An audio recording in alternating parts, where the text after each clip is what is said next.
Salut tout le monde, c'est Melvin, j'espère que vous allez bien. Je vous retrouve aujourd'hui pour une nouvelle vidéo dans laquelle je vais vous raconter comme d'habitude deux histoires qui font bien flipper. Vous allez voir, les mécaniques, je les ai trouvées vraiment sympas, donc j'espère que ça va vous plaire. Avant de commencer, n'hésitez pas à vous abonner à cette chaîne, à me rejoindre sur Instagram. En tout cas, merci beaucoup pour tout le soutien que vous m'apportez ces dernières semaines. C'est en 5 ans la plus belle période que j'ai sur YouTube depuis, je dirais, un mois ou deux. Vraiment, ça fonctionne très bien, il y a beaucoup de gens qui rejoignent la chaîne, il y a beaucoup de gens qui m'écrivent, et moi, vous imaginez pas à quel point ça me motive. Donc rien que pour ça, un énorme merci. Il y a bientôt le mois d'octobre qui arrive, et qui dit mois d'octobre dit semaine spéciale Halloween. Et pour cette année, j'ai une petite idée. Je vous en dis pas plus, vous découvrirez ça pendant la semaine. C'est rien de bien foufou, mais je pense que ça va vous plaire. Voilà, moi j'arrête un petit peu avec mes teasings et ma petite publicité. Je vous propose d'éteindre la lumière de là où vous trouvez, et on est parti pour la première histoire. Cette première histoire, c'est celle de Alexandre. Au moment où tout ça se passe, Alexandre a 29 ans et il vit encore chez ses parents. Non pas parce qu'il n'a pas envie de prendre son indépendance, mais plutôt parce que ça l'arrange financièrement. Je l'ai vécu aussi depuis une année. J'ai mon appartement et si j'étais resté encore pendant cette année chez mes parents, ne vous inquiétez pas que j'aurais mis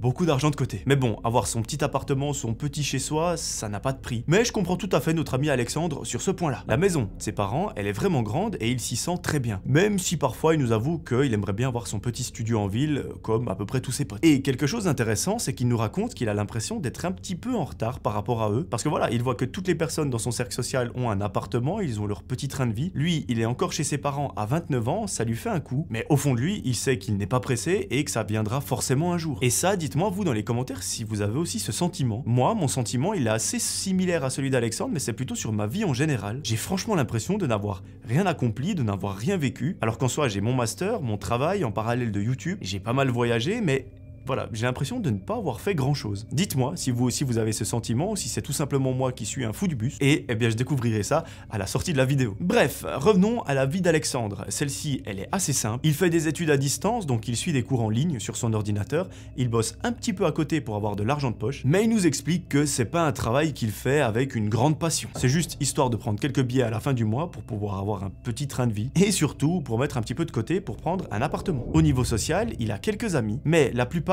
ils habitent en ville et lui il doit prendre la voiture et faire beaucoup de kilomètres pour aller les voir, donc ça fait qu'il les voit pas si souvent que ça. Côté amour, pour Alexandre, il n'y a rien de très sérieux ni de très concret. Il a eu par le passé quelques histoires, fait quelques rencontres, mais rien qui tienne et c'est pour ça qu'il se sent parfois un petit peu en marge. Et c'est pour ça que parfois il se sent un petit peu en retard par rapport aux autres parce qu'il se dit ils ont tous leur appartement, ils sont tous en couple, ils ont tous une vie entre guillemets de famille, ils vivent des expériences à deux et moi je suis là tout seul chez mes parents, ça peut être un petit peu déprimant. Mais bon, il nous dit qu'il y a bien pire dans la vie et que malgré tout, il aime franchement bien la sienne. L'histoire commence réellement lorsque les parents d'Alexandre, ils décident de partir en vacances que les deux. Ils vont donc laisser leur fils de 29 ans tout seul à la maison, mais bon, on va se le dire, il est grand, il pourra s'occuper de lui-même pendant une semaine, et même sans trop de problèmes. Le fait de faire à manger ou de faire le ménage, c'est pas ça qui va le déranger, ou quoi. Lui, ce qui le dérange, c'est plutôt de rester tout seul dans cette immense maison de campagne qui est un petit peu isolée. En gros, il nous explique que c'est une baraque juste gigantesque avec un énorme jardin, et que c'est pas l'endroit le plus rassurant pour y rester tout seul. Quand il y a du monde, ça paraît assez accueillant et chaleureux,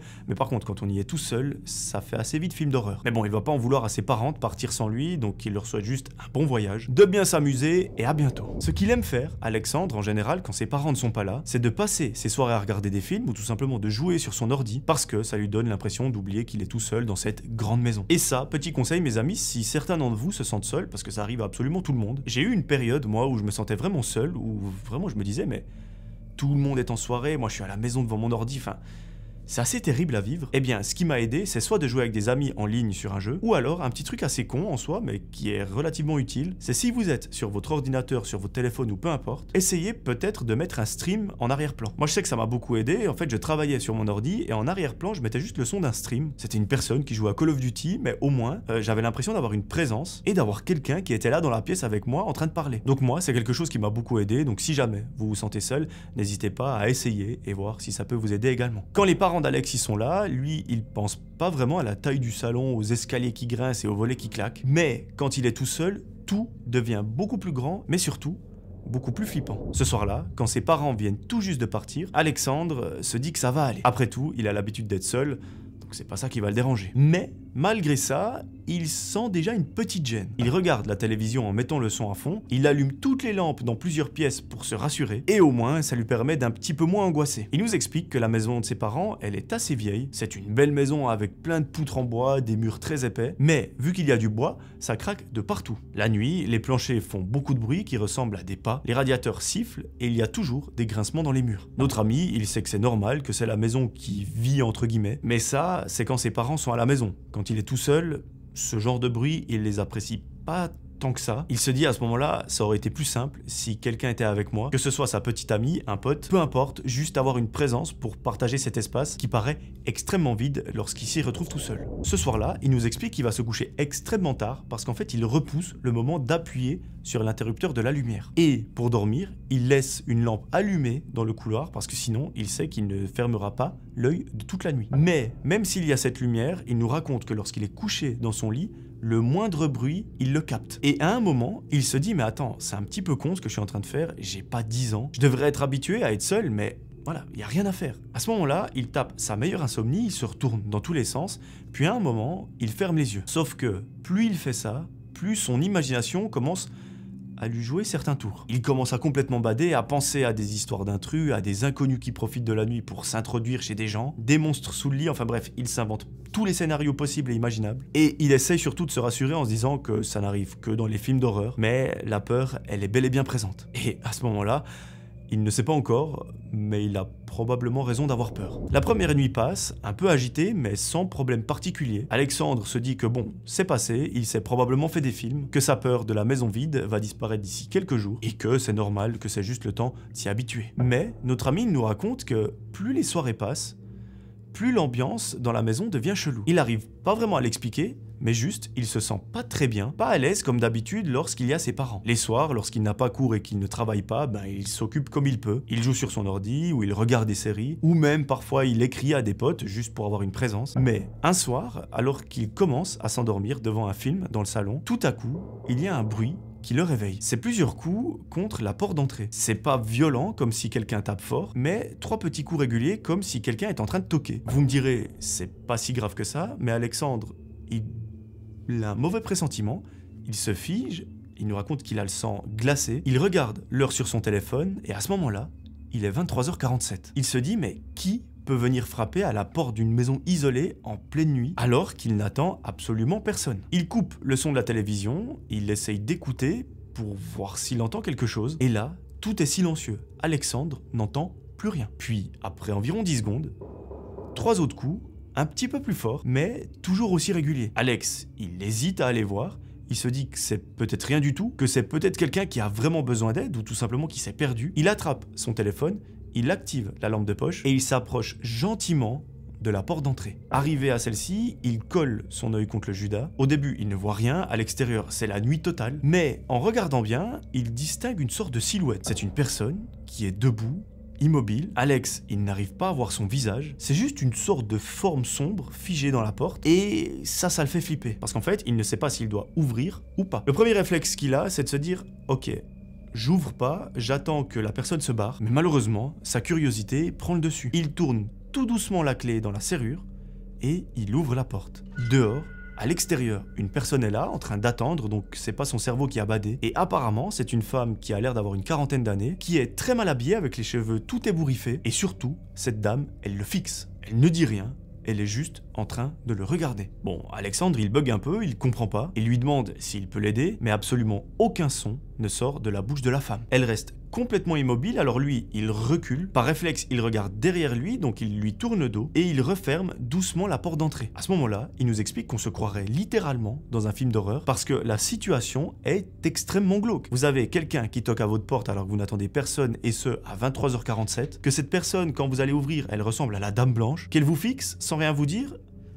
Moi, ça me ferait flipper. Ou alors, je penserais que c'est quelqu'un qui veut se foutre de ma gueule. Enfin, je sais pas, mais il y aurait un truc. Après avoir refermé la porte, il essaye de se convaincre que c'est pas grave et que c'était peut-être juste une passante ou une personne perdue et que, elle a probablement fini va repartir. Mais étant donné qu'il a beaucoup d'adrénaline à ce moment-là, il n'arrive pas à se calmer. Il reste assis dans son canapé, les yeux fixés sur cette porte d'entrée, comme s'il s'attendait à ce qu'elle s'ouvre toute seule. Alex, il essaie de se concentrer sur son film, mais il n'y arrive absolument pas. Il se retourne plusieurs fois vers les fenêtres parce qu'il est persuadé de voir une ombre passer. Enfin, il devient complètement parano, mais à chaque fois qu'il s'approche de la fenêtre, il ne voit que dalle. Au bout d'un moment, il finit par se convaincre que la femme est forcément partie d'elle-même. Alors, il monte se coucher parce qu'il commence à devenir vraiment fatigué. Il laisse la lampe du couloir allumée, il ferme la porte de sa chambre à clé, mais une fois qu'il est dans son lit, à nouveau, il n'arrive pas à trouver le sommeil. Cette femme, qui le fixait sans dire un mot, elle hante vraiment ses pensées. Et c'est à ce moment-là qu'il se dit peut-être que la situation n'était pas si normale que ça, parce qu'après tout, cette femme, elle n'avait rien à faire ici. Encore moins à cette heure-là. Mais bon, il cogite pendant quelques minutes, et au bout d'une heure, il finit par s'endormir. Mais malheureusement, la nuit va être de plutôt courte durée lorsqu'au milieu de celle-ci, il se réveille en sursaut parce qu'il entend un grincement juste à côté de sa chambre, comme si quelqu'un marchait doucement dans le couloir. Je vous ai dit, sa maison, il y a beaucoup de poutres en bois, il y a le plancher qui est en bois, donc ça fait que quand on marche dans le couloir, ça réveille absolument tout le monde. Alexandre, il se fige instantanément, il essaye de tendre l'oreille pour écouter ce qu'il se passe, et là, les bruits continuent. Ils sont réguliers, lent, comme si une personne avançait pas à pas, mais tout doucement. Il se lève en essayant de faire le moins de bruit possible sans allumer la petite lumière, et il colle son oreille contre la porte de sa chambre. Là, il a la chair de poule, il se chie littéralement dessus. Ça fait 3 jours qu'il se fait des films dans sa tête, qu'il imagine tous les scénarios de films d'horreur possibles, et là, en ce moment même, il entend quelqu'un marcher dans le couloir. Il écoute attentivement, et le son, il est hyper clair. Ça veut dire que c'est pas lui qui est en train de bugger, qu'il n'a pas des hallucinations absolument gigantesques, mais qu'il y a bel et bien quelqu'un qui est en train de marcher dans la maison. Ses parents sont absents, il est tout seul, et il y a quelqu'un dans son couloir. Son cœur, il bat à toute vitesse, il a 2 doigts de taper son meilleur arrêt cardiaque, mais tout à coup, le bruit s'arrête. C'est un silence absolument total qui règne. Alex, il reste figé derrière la porte de sa chambre, complètement incapable de bouger. Pour des raisons de sécurité, il continue de coller son oreille à la porte, puis, très doucement, il entend quelque chose. Il se concentre vraiment bien pour entendre, et là, ce qu'il entend, ça va juste le mettre extrêmement mal. Derrière la porte, notre ami Alexandre entend une respiration hyper forte. À ce moment-là, il recule d'un coup, il réfléchit à toute vitesse, il est sûr et certain, lorsque cette femme est venue toquer à la porte d'entrée, il l'a fermée à clé. Enfin, il en est sûr, mais il y a quand même un mini pourcentage de doute qui s'installe. Donc comment est-ce que quelqu'un peut être là maintenant dans sa maison? Il attrape son téléphone, mais ses mains elles tremblent tellement qu'il a du mal à taper son code. Il se dit d'abord je vais appeler quelqu'un, mais au final non, parce qu'il a trop peur qu'on l'entende à travers la porte. Même s'il voulait appeler quelqu'un, il ne sait pas qui prévenir. Ses parents ils pourront rien faire à distance, ses amis également, et surtout il ne sait pas comment contacter la police par message. Il se contente donc de rester assis sur son lit, paralysé par la peur. Le silence s'est à nouveau installé dans la maison.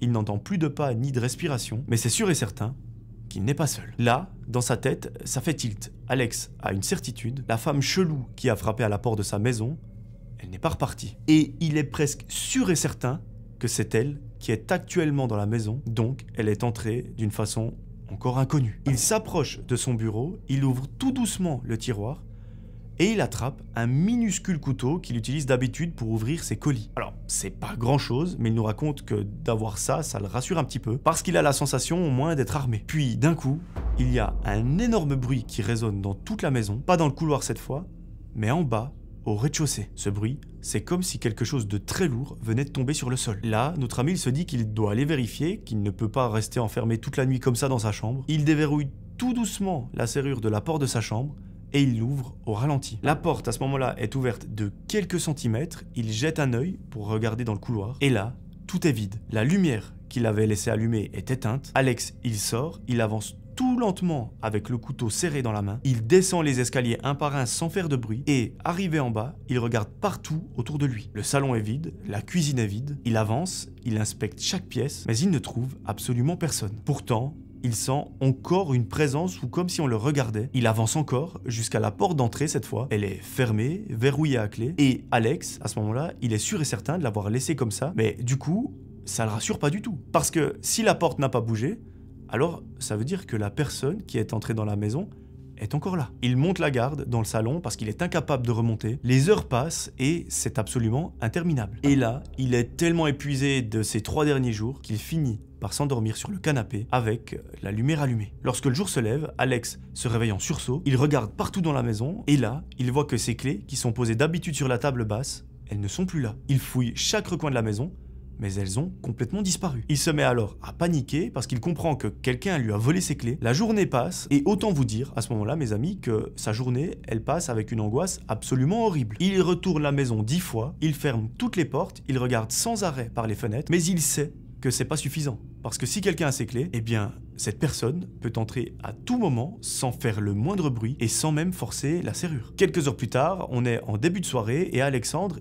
il n'en peut plus. Il est absolument terrifié, il n'ose même plus éteindre les lumières. Il s'installe dans le salon avec tous les volets fermés et son petit couteau toujours près de lui. Tout à coup, il y a un bruit qui le fait vraiment sursauter. C'est à nouveau un bruit qui provient de l'intérieur de la maison, pas de la porte, mais cette fois-ci de l'escalier. C'est un craquement sec, comme un pas. Mais Alex, il se dit que c'est pas possible, parce que si c'était quelqu'un qui était en train de monter les escaliers, forcément il l'aurait vu. C'est pas possible que ça se soit passé sans qu'il s'en rende compte. Mais il y a un cas, dans le cas où c'est possible. Celui où la personne qui est en train de monter les escaliers est déjà là depuis longtemps. Donc caché dans un coin de la maison, alors que Alexandre y est aussi. Et ça fait peut-être même 24 heures que cette personne est là. Et à ce moment-là, il nous raconte qu'il y a quelque chose qui se passe dans son cerveau. Il commence à faire une sorte de puzzle et il comprend que cette fameuse femme un petit peu chelou, enfin même très chelou, qui était derrière sa porte la veille, vous vous souvenez, je vous ai dit que lorsqu'il a refermé la porte, il lui a tourné le dos et qu'il n'y avait aucune lumière à part celle de son téléphone. Donc ça veut dire qu'il avait le téléphone devant lui, le dos tourné à cette dame et il pense que lorsqu'il a refermé, il n'a pas vérifié si elle était bel et bien partie. Eh bien, cette femme, elle aurait selon lui profité de cet instant pour se glisser dans la maison, et depuis, elle attend, elle circule tranquillement comme si c'était chez elle. Et lui, il se retrouve piégé parce qu'il est prisonnier avec une femme qu'il ne connaît pas, à l'intérieur de sa propre maison, et surtout, il ne connaît pas ses intentions. Notre ami, il se lève d'un bond, il court vers la cuisine, son couteau toujours à la main, il ouvre tous les placards, il regarde sous la table, derrière la porte, mais il ne trouve rien. Pourtant, son instinct lui fait comprendre qu'il y a bel et bien quelqu'un chez lui qui est en train de l'observer, et qui attend le bon moment pour faire je ne sais quoi. Alors, il monte les escaliers et quand il arrive à l'étage, il voit que la porte de la chambre de ses parents est un petit peu entrouverte. Il pousse la porte hyper lentement, elle grince, et sur le lit, il y a quelque chose qui n'était pas là avant. Il s'agit de ses clés qu'il a perdues la veille. Elles sont posées sur l'oreiller qui est tout blanc, donc vraiment en évidence, comme si c'était pour faire passer un message de « Attention, je suis là avec toi dans la maison, reste sur tes gardes ». Là, pour notre ami, c'en est trop, il recule, il descend en courant, il n'a qu'un seul objectif, c'est de sortir de cette maison et de fuir à toute vitesse. Mais, quand il arrive devant la porte d'entrée, il s'arrête net. Ce con, il a oublié de prendre les clés qui étaient sur l'oreiller de la chambre de ses parents. Donc, ça fait qu'il est enfermé, il est incapable de sortir de sa propre maison. Parce que oui, petit détail qu'il faut préciser, lui, il a encore le système où vous devez verrouiller la porte d'entrée depuis l'intérieur avec des clés et pas avec un truc qu'on tourne. Donc, il se retourne, il a le dos collé contre la porte et il regarde le moindre truc dans sa maison. Et lorsqu'il regarde dans le salon, il voit cette fameuse femme. Elle est à l'autre bout de la pièce, à moitié cachée derrière le canapé. Sa silhouette est immobile, la tête, elle est légèrement inclinée, les cheveux sont en désordre total et ses yeux, ils sont fixés sur lui. Là, il se croit dans Conjuring. Il n'arrive pas à bouger, il n'arrive même pas à crier, parce que tout simplement, son corps refuse de réagir un petit peu comme dans une paralysie du sommeil. Cette femme, elle reste là silencieuse, comme si elle s'attendait un petit peu à la réaction d'Alexandre. Là, son corps se débloque totalement, il se met à courir vers l'escalier, il monte les marches 4 à 4, il s'enferme dans sa propre chambre et il pousse les meubles devant la porte pour la bloquer. Il s'assoit par terre, le dos contre le mur, et il reste là à attendre. Pendant des heures entières, il entend des pas lents, réguliers, qui se déplacent dans la maison, et ce, parfois juste devant sa porte. Et quand le soleil se lève, il n'y a plus de bruit. À ce moment-là, il ose pousser le meuble qui est devant la porte de sa chambre, et il ouvre discrètement la porte. Il va regarder partout, et la maison, elle est totalement vide, comme s'il ne s'était rien passé. Sur la table du salon, par contre, il trouve un verre qui est à moitié rempli d'eau, et ça, il sait tout simplement que c'est pas lui qui l'a posé là. Lorsqu'il va essayer d'ouvrir la porte d'entrée, il voit que celle-ci n'est pas fermée à clé, et il comprend très vite que la femme est restée chez lui toute la nuit, et qu'elle pourrait revenir absolument quand elle veut. Parce que, souvenez-vous, lorsqu'il est allé dans la chambre de ses parents, il n'a pas repris le trousseau de clés. Donc ça veut dire que cette personne les a bien pris, parce qu'effectivement, elles n'y sont plus. Quelques jours plus tard, les parents d'Alexandre reviennent, ils sont absolument ravis de leur voyage. Leur fils, il les attend avec une tête de déterré et il leur raconte absolument tout ce qui s'est passé en leur absence. Autant vous dire que ça casse complètement la joie des parents qui sont absolument horrifiés que leur fils ait vécu ça, alors qu'eux, ils vivaient leur meilleure vie. Après quelques discussions, la famille décide de changer les serrures immédiatement et de renforcer la sécurité de la maison en installant des caméras de surveillance un petit peu partout. Vu que ses parents sont revenus, Alex, il se sent un petit peu plus rassuré, mais il nous raconte que ça n'enlève pas pas du tout le traumatisme qu'il a vécu cette nuit-là. Ses parents ont décidé de contacter la police pour leur demander s'ils avaient des informations. Et visiblement, dans le quartier, Alex et sa famille, c'est pas les seuls à avoir été victimes d'une potentielle femme qui souhaiterait s'introduire chez des gens. En fait, ses voisins ont également cru apercevoir, ils ne sont pas vraiment sûrs, mais ils ont cru apercevoir une femme qui correspond plus ou moins à la description d'Alexandre, qui se trouvait dans leur jardin en pleine nuit et qui semblait regarder comme si elle cherchait une entrée. Malheureusement, la police n'a jamais pu mettre la main sur cette femme, ils n'ont jamais pu l'attraper et donc potentiellement qu'elle reviendra un jour. Au moins, ce qui est bien, c'est qu'ils ont changé les serrures, donc ces clés, elles sont obsolètes. Elle peut se les mettre dans un endroit qu'on a tous en tête. Et nous, la seule chose qu'on peut souhaiter à Alexandre et sa famille, c'est d'être en sécurité et surtout d'être heureux. Et on espère surtout que cette aventure, elle n'a pas laissé trop de séquelles à notre ami.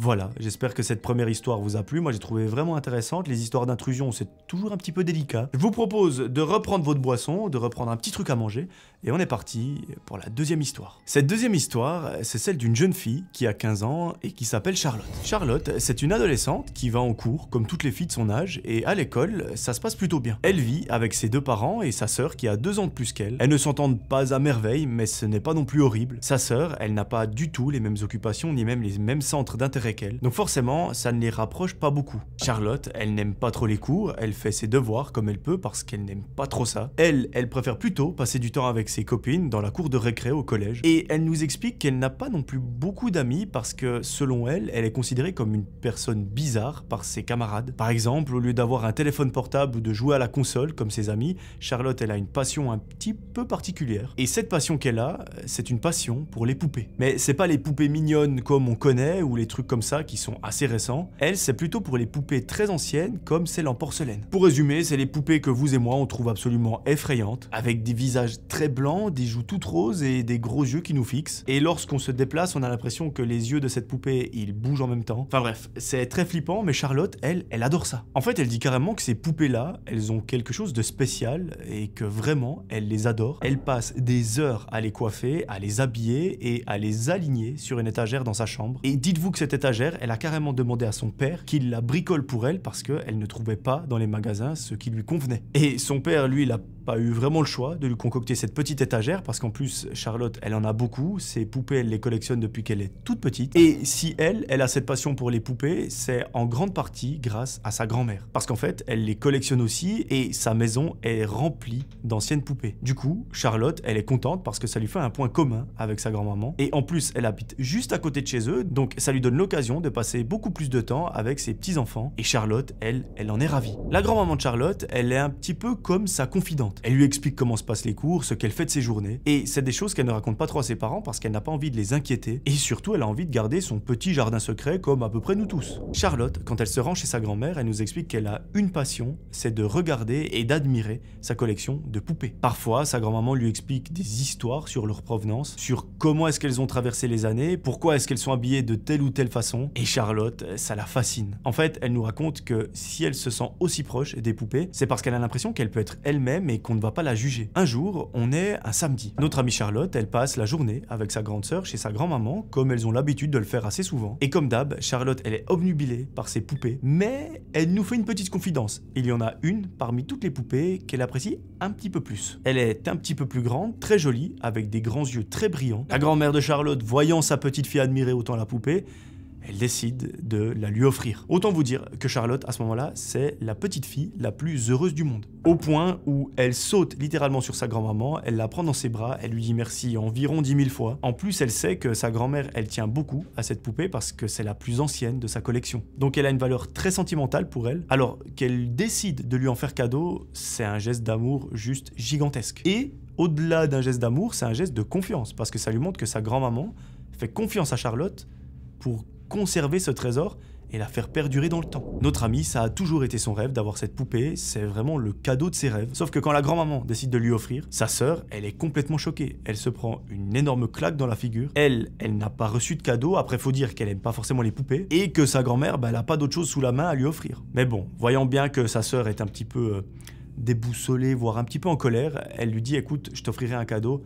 un petit peu plus tard. Après avoir passé toute la journée chez la grand-maman, les deux sœurs finissent par rentrer à la maison. Charlotte, elle est euphorique, elle est trop contente, et sa sœur, elle fait un petit peu la gueule. Pour une fois, Charlotte n'y prête pas attention, et elle pense déjà à où elle va placer cette poupée dans sa collection sur cette fameuse étagère. Une fois de retour à la maison, Charlotte, elle s'empresse de courir dans sa chambre, elle s'enferme, et elle admire sa poupée pendant de très longues minutes. Elle a une robe très ancienne, un petit peu jaunie par le temps, des cheveux bouclés et attachés par un ruban rouge, et surtout des énormes yeux. Notre amie, elle la trouve juste incroyable, à l'inverse de sa sœur qui la trouve extrêmement flippante. Et personnellement, je pense que j'aurais été plutôt de l'avis de sa sœur que de Charlotte. Mais les parents, quand ils voient la poupée, ils la trouvent un petit peu effrayante. Mais bon, après tout, si ça peut rendre leur fille heureuse, ils sont contents. Ils se disent même que c'est très généreux de la part de la grand-maman de lui avoir offert un cadeau aussi précieux pour elle. Mais bon, ils se disent que voilà, c'est ses petites filles chéries, donc après tout, elle ferait probablement tout pour elle. Donc, c'est juste adorable. Les premiers jours, avec la poupée, Charlotte est heureuse comme jamais elle n'a été. Elle la pose bien en avant sur son étagère, à côté des autres poupées, et elle passe des heures et des heures à l'observer. Mais mes amis, quand je dis des heures et des heures, c'est vraiment une bonne partie de la journée. Elle lui brosse les cheveux, elle nettoie la potentielle poussière qui pourrait s'être mise sur sa robe. Et plus elle fait ça, plus elle nous explique que cette poupée, c'est comme si elle avait une présence un peu plus forte, comme si elle remplissait à elle toute seule la pièce. Ça rassure beaucoup Charlotte parce qu'elle aime bien avoir cette impression qu'on veille sur elle. Vous me direz, ça part un petit peu loin pour une poupée, mais après tout, voilà. Mais notre amie, très vite, elle va remarquer des détails qui vont légèrement la perturber. Par exemple, un jour elle va en cours, elle passe sa journée à suivre des leçons, et quand elle rentre à la maison, elle fait un petit peu des devoirs. Elle prend le repas avec ses parents et sa sœur, et quand elle revient dans sa chambre, elle voit que cette fameuse poupée, elle n'est plus tout à fait dans la même position qu'elle l'avait laissée en partant le matin. Et autant vous dire que Charlotte, vu comme elle aime les poupées, elle sait exactement dans quelle position elle les a mises. La tête, donc la tête de la poupée, elle est légèrement tournée vers son lit, alors que Charlotte, elle était persuadée de l'avoir laissée droite, bien alignée avec les autres, comme elle a l'habitude de le faire. Elle se dit qu'elle a peut-être mal regardé ce matin en partant, ou que sa sœur est entrée dans sa chambre pour lui faire une blague. Du coup, elle replace la poupée correctement et elle ne dit rien. En fait, elle ne dit rien parce qu'elle n'a pas envie de faire plaisir à sa sœur en disant que quelque chose ne va pas, et que ça lui montre par A plus B que sa blague a fonctionné sur elle. Mais, quelques jours plus tard, c'est exactement pareil. Et cette fois-ci, c'est encore un peu plus inquiétant parce que c'est au réveil que ça se passe. Quand Charlotte se lève un matin, la tête de la poupée est tournée vers elle. Notre amie se redresse d'un coup, elle se frotte les yeux, elle a aucun souvenir d'avoir laissé sa poupée comme ça avant de dormir. Mais bon, elle la manipule tellement que c'est pas impossible qu'elle l'ait laissé le regard dirigé sur elle. Elle essaye d'en parler à ses parents, mais le problème, c'est qu'ils ne la prennent pas du tout au sérieux, et ils lui disent juste d'arrêter de trop penser à ses poupées, et que ce n'est peut-être pas bon pour elle d'en avoir autant. En fait, tout simplement, ses parents ont peur que Charlotte, elle fasse des cauchemars à cause de toutes ces poupées qui la fixent. Mais du coup, leur fille, elle est dégoûtée, parce qu'elle ne s'attendait pas du tout à ce que ses parents réagissent comme ça. Du coup, elle se braque un peu, elle décide de ne plus rien dire, et elle monte dans sa chambre. Et là, elle sait que s'il se passe quoi que ce soit d'autre, évidemment, elle ne leur en parlera pas. Du coup, elle essaye d'en parler à sa grande sœur pour avoir un peu de soutien. Sauf que, vous imaginez bien, lorsqu'elle lui dit ce qui est en train de se passer, sa sœur, elle explose de rire. Et la seule chose que concrètement elle fait, c'est de se moquer d'elle. Elle lui dit tout simplement qu'elle devrait arrêter de passer du temps avec ces trucs bizarres. Et elle lui dit même, tes poupées, je les déteste, elles font grave flipper, vraiment, elles sont trop moches. Donc, arrête tes conneries et redeviens sérieuse. Bon, pas très agréable pour Charlotte d'entendre ça de la bouche de sa propre sœur. Du coup, elle continue sa vie et elle continue d'observer sa poupée. Ce qui est bizarre, c'est que ces choses étranges n'arrivent vraiment qu'avec cette poupée. Les autres, elles n'ont rien, mais c'est vraiment la poupée que sa grand-mère lui a offerte qui est un petit peu bizarre. Mais plus le temps passe, plus Charlotte remarque que parfois sa tête est légèrement penchée, parfois ce sont ses bras qui sont dans une position différente, et une fois, en rentrant des cours, elle la trouve carrément au sol, comme si elle était tombée toute seule. Après tout, on pourrait se croire à ce moment-là de l'histoire dans Annabelle. Pour ceux qui connaissent pas, c'est un film où il y a une poupée qui est soi-disant hantée. Le premier réflexe de Charlotte, c'est naturellement de penser à sa grande sœur. Ça collerait très bien avec le fait qu'elle soit jalouse et avec ses moqueries. Du coup, elle est persuadée que c'est sa sœur qui rentre dans sa chambre en cachette pour déplacer ou même manipuler la poupée dans le seul but de lui faire peur. Du coup, ce qu'elle décide de faire, c'est de faire un test pour vérifier. Un matin, elle ferme sa chambre à clé avant de partir en cours, elle garde la clé sur elle et elle verra bien ce qu'il se passe en rentrant. Sauf que en rentrant le soir, Charlotte est tétanisée par ce qu'elle va voir. Elle était tellement persuadée que c'était sa sœur qui lui faisait un coup et que la poupée, elle serait exactement à la même place que lorsqu'elle l'a laissée, mais ce n'est pas du tout le cas parce que lorsqu'elle rentre dans sa chambre, la première chose qu'elle voit, c'est que sa poupée a changé de place. Cette fois-ci, elle n'est plus sur l'étagère, elle est carrément sur le bureau, tournée vers la porte comme si elle attendait que Charlotte rentre. Autant vous dire que Charlotte, à ce moment-là, elle est pétrifiée. Elle décide de prendre sa poupée et de la remettre sur l'étagère. Elle commence à réfléchir et à se demander si ça ne serait pas la poupée qui aurait bougé toute seule. C'est absolument impensable pour elle qui ne croit pas aux fantômes ou encore au paranormal. Mais là, franchement, il n'y a aucune autre explication possible. Les nuits suivantes, logiquement, Charlotte, elle dort super mal. Elle se sent très observée constamment par cette poupée et elle en vient même à perdre le sommeil. Et tout ça, ça dure jusqu'à un soir bien précis. Ce soir-là, elle va enfin réussir à s'endormir avec la lumière allumée et quand elle se réveille au milieu de la nuit et qu'elle ouvre les yeux, elle voit sa putain de poupée assise sur sa table de chevet à quelques centimètres de son visage. Sa première réaction, c'est de crier de toutes ses forces tellement elle a peur. Ses parents, ils se réveillent très vite, ils viennent en courant dans sa chambre pour tout simplement voir ce qui se passe, mais quand ils entrent, il n'y a rien du tout. Juste Charlotte qui est apeurée et en pleurs dans son lit et rien sur la table de chevet. La poupée, elle est exactement à la même place que d'habitude, donc sur son étagère. Les parents ne savent pas trop quoi dire, ils disent du coup à Charlotte qu'elle a sûrement dû rêver et qu'elle doit arrêter de se faire peur toute seule avec ses histoires de poupées. Mais Charlotte, elle ne comprend pas. Pour elle, tout ça, c'était bel et bien réel. Inutile de vous préciser qu'après ça, elle ne dort plus de la nuit, mais bon, je le fais parce que voilà. Et c'est carrément, elle devient limite folle parce qu'elle n'arrive plus à savoir si ce qu'elle voit est réel ou si c'est son cerveau qui lui fait imaginer des choses. En fait, Charlotte, elle est vraiment tiraillée entre son amour pour les poupées et la peur qu'elle a à cause d'elle. Dans sa tête, pour elle, c'est toujours sa grande sœur qui est derrière tout ça, parce qu'après tout, c'est plus rassurant pour elle de croire que c'est quelqu'un qui lui fait une mauvaise blague, plutôt que de penser que la poupée se déplace vraiment toute seule et qu'elle lui voudrait potentiellement du mal. Mais il y a quand même une partie de Charlotte qui lui dit « Ça peut pas être ta sœur, elle avait pas cette clé pour rentrer dans ta chambre, et à chaque fois que tu changes la disposition de tes affaires pour vérifier que quelqu'un entre, eh bien tu te rends compte que tout a bougé, donc ça peut pas être ta sœur, elle n'a pas la clé. » À cause de tout ça, Charlotte, elle devient très nerveuse, elle sursaute pour rien, elle évite même d'aller trop dans sa chambre et elle reste le plus longtemps possible dans le salon où il y a du mouvement, de la présence. Et à un moment, il y a cette fameuse soirée où tout bascule pour Charlotte. À ce moment-là, elle est dans sa chambre, elle fait ses devoirs en écoutant de la musique comme d'habitude, mais elle se sent très observée. Elle enlève ses écouteurs, elle tourne la tête, et là, elle fait un bond gigantesque. Sa poupée est posée sur une chaise juste à côté d'elle,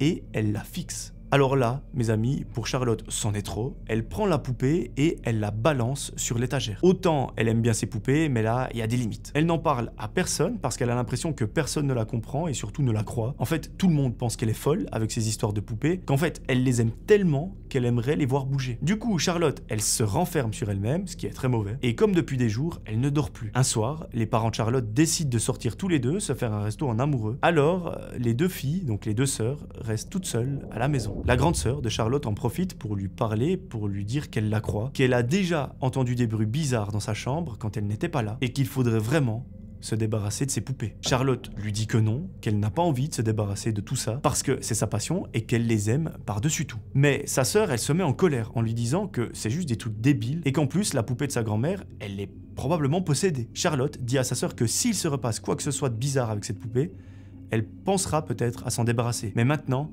elle y est beaucoup trop attachée. Après cette discussion avec sa sœur, Charlotte remonte dans sa chambre, mais là, ce qu'elle voit, ça dépasse tout ce qu'elle a vécu jusqu'à présent. Elle est tétanisée par la peur, elle n'arrive même plus à bouger tellement elle est choquée. Sa poupée est assise devant la porte de sa chambre. C'est la première fois qu'elle la voit à l'extérieur, et là, elle se dit que si elle a pu bouger à l'extérieur, c'est encore plus inquiétant. Charlotte ne cherche même pas à comprendre, elle attrape la poupée, elle lui met 2 tartes et elle la fout dans une boîte en carton qu'elle ferme avec du scotch. Cette boîte, elle la balance à la cave et elle ne veut plus jamais entendre parler de cette poupée. Mais le même soir, Charlotte, elle se réveille en pleine nuit parce qu'elle entend un bruit dans sa chambre et quand elle allume la lumière, ce qu'elle voit, c'est incroyable. Cette poupée de merde est assise sur son bureau, elle ne comprend pas du tout comment c'est possible et elle se met à pleurer de toutes ses forces, toute seule dans son lit, parce que personne ne croira jamais qu'elle l'ait mise dans un carton et qu'elle l'ait mise à la cave. Elle se dit qu'on va vraiment la prendre pour la folle du bus. Du coup, elle se sent un petit peu piégée parce qu'elle n'arrivera probablement jamais à se débarrasser de cette poupée, mais c'est décidé, demain elle ira en parler à une personne de confiance,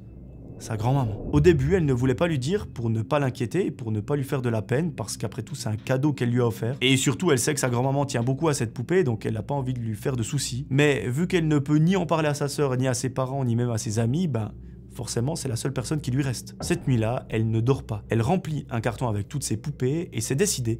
demain, elle les donnera toutes à sa grand-mère. Après ce qu'elle a vécu, c'est impossible pour elle de s'imaginer continuer à garder les autres, même si elles n'ont rien fait, parce que pour elle, ça la fait trop flipper. Le lendemain matin, elle laisse le carton rempli de poupées devant sa chambre, elle va prendre son petit déjeuner, mais quand elle remonte, elle remarque que dans le carton, il manque cette fameuse poupée. Elle entend des rires dans la chambre de sa sœur, qui a la porte à moitié ouverte, et par curiosité, elle regarde. Ce qu'elle va voir est juste atroce. À ce moment-là, Charlotte voit sa sœur morte de rire sur son lit en train d'extraire un mécanisme du dos de cette fameuse poupée qui est selon elle possédée. Là, Charlotte, tout s'écroule pour elle. Toutes ces nuits de terreur, toutes ces fois où la poupée avait bougé, ce n'était pas un esprit, ni un démon, ni la poupée Annabelle, c'était juste sa sœur qui manipulait la poupée à distance et qui faisait croire à sa propre petite sœur qu'elle était devenue complètement folle. Charlotte, à ce moment-là, elle a vraiment la rage. C'est un trop plein d'émotions, elle n'arrive plus à se retenir et elle se met à fondre en larmes. Sa sœur, elle l'entend, elle vient vite vers elle et elle est hyper fière en lui disant « Ah, c'était vraiment trop facile de t'avoir ». Elle lui dit que Charlotte, elle était tellement possédée par ses poupées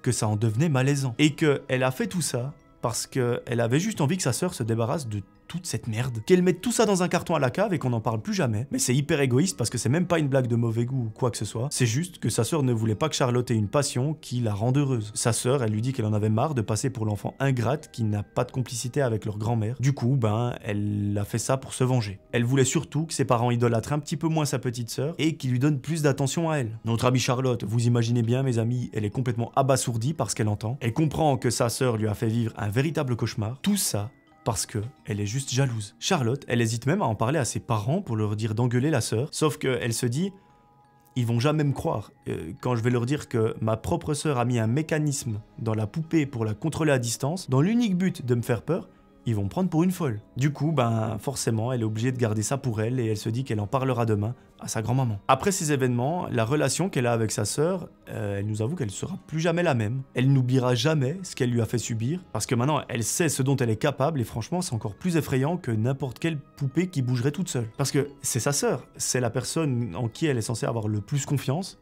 c'est une personne qui a le même sang qu'elle. Et pour elle, c'est vraiment une trahison. Mais bon, apparemment, Charlotte, elle n'a pas gardé un traumatisme trop important de cette histoire, parce qu'elle nous explique qu'une année après, elle a trouvé d'autres passions, d'autres trucs sur lesquels passer du temps. On ne sait pas exactement de quoi il s'agit.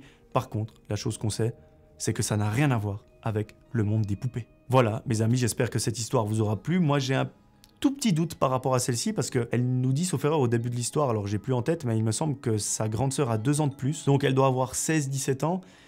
Je sais pas si à cet âge on est vraiment capable de faire un système dans une poupée qui permet de la contrôler à distance. Enfin, je veux dire, c'est quand même un mécanisme assez poussé, donc est-ce que cette histoire est vraie ou pas? Je ne sais pas. En tout cas, moi j'ai trouvé la mécanique très intéressante parce que ça laisse penser à du paranormal. Puis tout à coup, non, on se rend compte que pas du tout. Donc voilà, je me suis dit qu'elle était divertissante, j'espère qu'elle vous aura plu. À nouveau, n'hésitez pas à m'écrire un commentaire. Et pendant que vous êtes en train d'écrire ce commentaire, on clique sur le bouton s'abonner, comme ça vous rejoignez la chaîne et vous serez mis au courant de toutes les nouvelles sorties. Voilà, moi j'espère que cette vidéo vous aura plu. Moi, comme d'habitude, j'ai pris un réel plaisir à vous raconter ces histoires. On se retrouve comme d'habitude pour un nouvel épisode. Là, le rythme, il est quand même pas mal élevé, hein. Je vous avoue que là, on est franchement en train de charbonner. Tout ça, j'espère, pour votre plus grand plaisir. En tout cas, moi, je kiffe vraiment beaucoup. Encore un grand merci pour tout ce que vous me faites vivre. Rejoignez-moi sur Instagram pour en savoir un petit peu plus sur moi et pour découvrir un petit peu mon quotidien. Je vous fais des gros bisous. Je vous dis à très vite pour un nouvel épisode. D'ici là, j'aimerais que vous preniez soin de vous. C'était Melvin. Ciao tout le monde.